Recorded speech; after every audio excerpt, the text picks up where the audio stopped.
हैं आज की कहानी। ब्रजभूमि में एक जंगल के पास एक गांव बसा हुआ था। जंगल के किनारे ही एक टूटी फूटी झोपड़ी में एक 7 साल की बच्ची अपनी बूढ़ी दादी के साथ रहा करती थी, जिसका नाम दादी ने बड़े प्यार से चंदा रखा था। चंदा का उसकी दादी के अलावा कोई और नहीं था। उस बूढ़ी दादी के पास भी कमाई का कोई साधन नहीं था। वो जंगल जाती और लकड़ियां बीनकर उन्हें बेचती और जो भी उनसे मिलता उससे वो अपना गुजारा चलाती। चंदा अपनी दादी के साथ बहुत प्रसन्न रहती, लेकिन एक बात उसे बहुत दुखी करती कि उसका कोई भाई या बहन नहीं थे। बहुत बार वो अपनी दादी से पूछती कि उसका कोई भाई क्यों नहीं है। तब उसकी दादी ने उसे प्रेम से कहा, कौन कहता है कि तेरा कोई भाई नहीं है? वह है ना कृष्ण कन्हैया, वो ही तेरा भाई है। ऐसा बोलकर दादी लड्डू गोपाल की ओर इशारा कर देती। चंदा की झोपड़ी में एक पुरानी सी किंतु बहुत ही सुंदर लड्डू गोपाल की प्रतिमा थी। चंदा की दादी उनकी बड़े मन से सेवा किया करती। चंदा भी भोलेपन में लड्डू गोपाल को ही अपना भाई मानने लगी और जब वो दुखी होती तो लड्डू गोपाल के सामने बैठकर उनसे बात करने लगती और कहती, भाई तुम मेरे साथ खेलने क्यों नहीं आते? सब बच्चे मुझे चिढ़ाते हैं। क्या तुम मुझसे रूठ गए हो जो एक बार भी घर नहीं आते? मैंने तो तुमको कभी देखा भी नहीं। अपनी बाल कल्पनाओं में खोई चंदा लड्डू गोपाल से अपने मन का सारा दुख कह देती। चंदा का प्रेम निश्चल था। वह अपने भाई को पुकारती थी। उसके प्रेम के आगे भगवान भी नतमस्तक हो जाते थे, किंतु उन्होंने कभी कोई उत्तर नहीं दिया। एक दिन चंदा ने अपनी दादी से पूछा, दादी मेरे भाई घर क्यों नहीं आते? वो कहाँ रहते हैं? तब दादी ने उसको टालने के लिए कहा, तेरा भाई जंगल में रहता है, एक दिन वो जरूर आएगा। चंदा ने पूछा, क्या उसको जंगल में डर नहीं लगता? वह जंगल में क्यों रहता है दादी? तब दादी ने उत्तर दिया, वह किसी से नहीं डरता। उसको गांव में अच्छा नहीं लगता ना, इसलिए वो जंगल में रहता है। धीरे धीरे रक्षाबंधन का दिन पास आने लगा। गांव में सभी लड़कियों ने अपने भाइयों के लिए राखी खरीदी। वह चंदा को चिढ़ाने लगी कि तेरा तो कोई भाई नहीं है, तू किसे राखी बांधेगी? अब चंदा का सब्र टूट गया। दादी के पूछने पर उसने सारी बात बताई। तब उसकी दादी ने उसे प्यार से समझाया कि बच्ची तू रो मत, तेरा भाई जरूर आएगा। लेकिन चंदा का रोना नहीं रुका और वो लड्डू गोपाल की प्रतिमा के पास जाकर उनसे लिपटकर रोने लगी और बोली, भाई तुम क्यों नहीं आते? सब अपनी बहन से राखी बंधवाते हैं। उधर गोविंद भी चंदा की चेष्टाओं के साक्षी बन रहे थे। रोते रोते चंदा को याद आया कि दादी ने कहा था कि भाई जंगल में रहता है। बस फिर क्या था, वो दादी को बिना बताए नंगे पांव ही जंगल की ओर दौड़ पड़ी और उसने मन में ठान लिया था कि वह आज अपने भाई को लेकर ही आएगी। जंगल की कांटों भरी राह पर मासूम दौड़े जा रही थी। श्री गोविंद उसके साक्षी बन रहे थे। तभी जंगल में नन्ही चंदा के पाँव में कांटा लगा तो भगवान भी पीड़ा से कर्रा उठे। उधर चंदा के पैर से भी रक्त बह निकला, लेकिन वो नन्ही बच्ची दौड़ती रही। उसको अपने भाई के पास जाना था। एक स्थान पर वो थककर रुक गई और रो रो कर पुकारने लगी, भाई तुम कहाँ हो? तुम आते क्यों नहीं? अब श्री गोविंद के लिए एक पल भी रुकना कठिन था।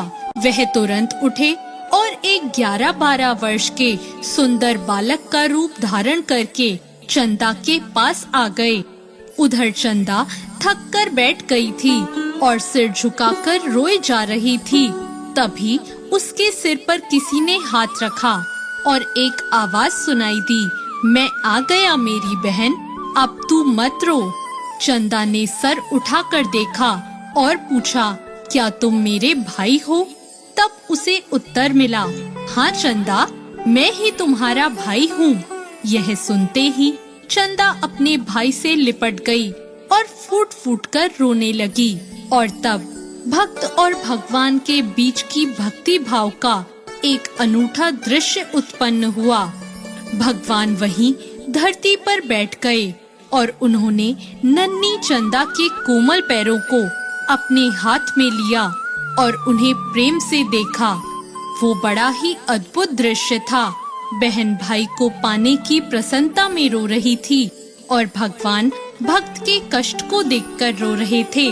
श्री हरि ने अपने हाथों से चंदा के पैर में चुभे एक एक कांटे को बड़े प्रेम से निकाला और उसके पैरों पर अपने हाथों का स्पर्श किया।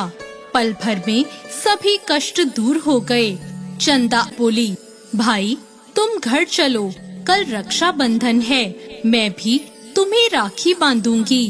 भगवान बोले, अब तू घर जा, दादी प्रतीक्षा कर रही होंगी, मैं कल सुबह ही घर जरूर आऊंगा। चंदा बहुत प्रसन्न थी और उसकी सारी चिंताएं मिट गई थी। अगले दिन सुबह नहा धोकर अपने भाई की प्रतीक्षा के लिए द्वार पर ही बैठ गई। उसको ज्यादा इंतजार नहीं करना पड़ा। थोड़ी देर में वो बालक सामने से आता हुआ दिखाई दिया। उसको देखते ही चंदा प्रसन्नता से चीख उठी, दादी, भाई आ गया। और वह दौड़कर अपने भाई के पास पहुंच गई और उसका हाथ पकड़कर उसे घर ले आई। चंदा ने भाई को तिलक किया और उसे राखी बांधी। सुंदर राखी देखकर भाई बहुत प्रसन्न था। भाई के रूप में भगवान उसके प्रेम को देखकर विभोर हो उठे। अब बारी उनकी थी। भाई ने अपने साथ लाए हुए झोले को खोला तो उसमें सुंदर कपड़े, मिठाई, खिलौने और बहुत कुछ। चंदा को मानो पंख लग गए थे। उसकी प्रसन्नता का ठिकाना नहीं था। कुछ समय साथ में रहने के बाद बालक बोला, अब मुझको जंगल वापस जाना है। चंदा उदास हो गई। तब भाई बोला, तू उदास मत हो, आज से मैं रोज तुझसे मिलने आऊंगा। उधर दादी हैरान थी कि यह बालक कौन है। भाई के जाने के बाद जब चंदा घर में वापस लौटी तो एकदम ठिठक गई। उसकी बांधी हुई राखी लड्डू गोपाल की प्रतिमा पर थी। उनके हाथों पर भी वही राखी बंधी थी जो उसने अपने भाई को बांधी थी। उसने ये देखकर दादी को बुलाया और दादी भी आश्चर्यचकित रह गई। दादी ने भी बचपन से कृष्ण की भक्ति करी थी। वह तुरंत जान गई कि वह बालक कोई और नहीं, स्वयं श्री हरि ही थे और उनके चरणों में गिरकर बोली, छलिया, जीवन भर तो छला, जीवन का अंत आया तो भी छलकर चले गए। वह चंदा से बोली, अरे वह बालक कोई और नहीं, तेरा यही भाई था। यह सुनकर चंदा भगवान की प्रतिमा से लिपटकर रोने लगी। चंदा बोली, भाई तुम यही हो तो सामने क्यों नहीं आते?